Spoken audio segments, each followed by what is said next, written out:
Alright, this is Mr. McCord's chemistry class, Unit 8, Lab number 6, Experimental Gas Stoichiometry. In this lab, we're going to react a little bit of aluminum foil with some aqueous hydrogen monochloride, also known as hydrochloric acid, also known as HCl. Our limiting reactant is going to be the aluminum foil.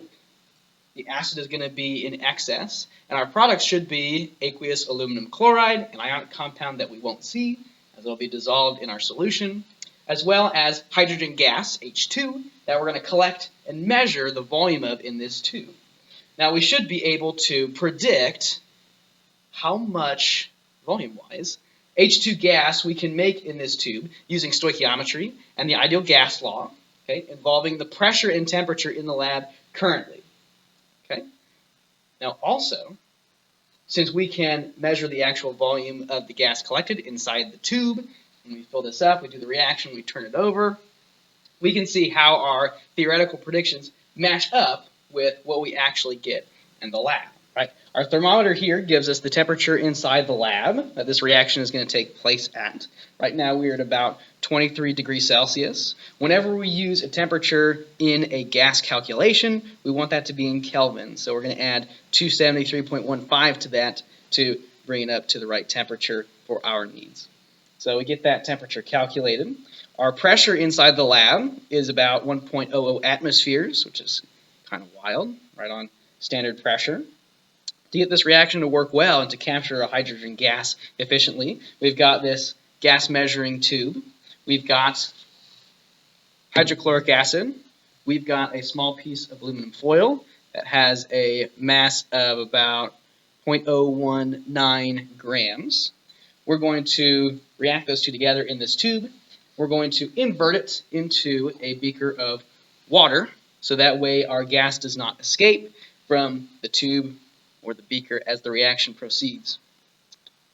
We're going to fit our little bit of aluminum foil onto this copper wire on the end of this stopper. The copper will not participate in the reaction. It won't cause unnecessary side products, right? So it'll be a good little thing to hold our aluminum foil on here. We want to get it on there nice and tight so our aluminum foil doesn't get trapped or float away. We want the reaction to go all the way through. Alright, so my aluminum foil is on there. I want to have plenty of hydrochloric acid in my gas measuring tube, so I'm going to add that.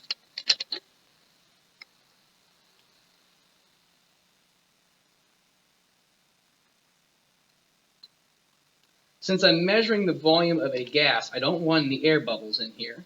So if I fill this up too much, that will be okay. I'd rather have too much than too little.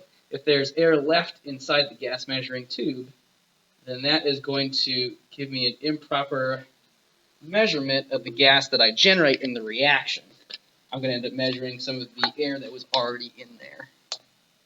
Okay, so I've got my hydrochloric acid all the way up to the top in this gas measuring tube. Now I've just got to cap it with this piece of aluminum. I'm going to invert the tube into this beaker. So again, that way the gas can't escape. And then I've just got to wait for the reaction to take place. Okay. So our reaction again is going to take place between the aluminum foil here and the hydrochloric acid in this tube. In order to get the process to work smoothly on the video, I'm going to tilt this down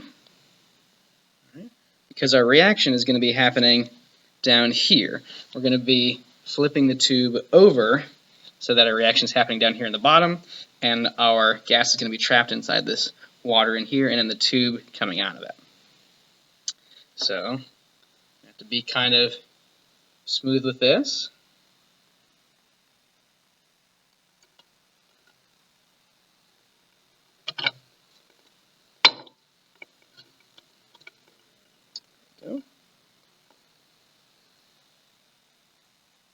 We've got gas bubbles rising up through the tube.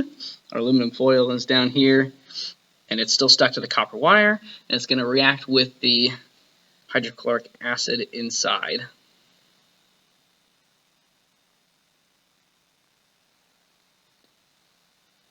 There's a hole down at the bottom of the stopper, so water can escape, and the hydrochloric acid that's excess can be pushed out through the bottom, while the gas moves up to the top of the tube to collect for our measurement.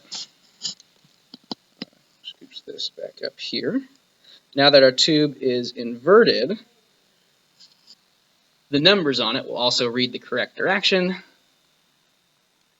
The camera is probably not high enough quality to read the numbers, but we've passed about 1 milliliter of gas collected up here. We'll have to wait a little bit longer to get all the aluminum to react and find out how much hydrogen gas we've produced.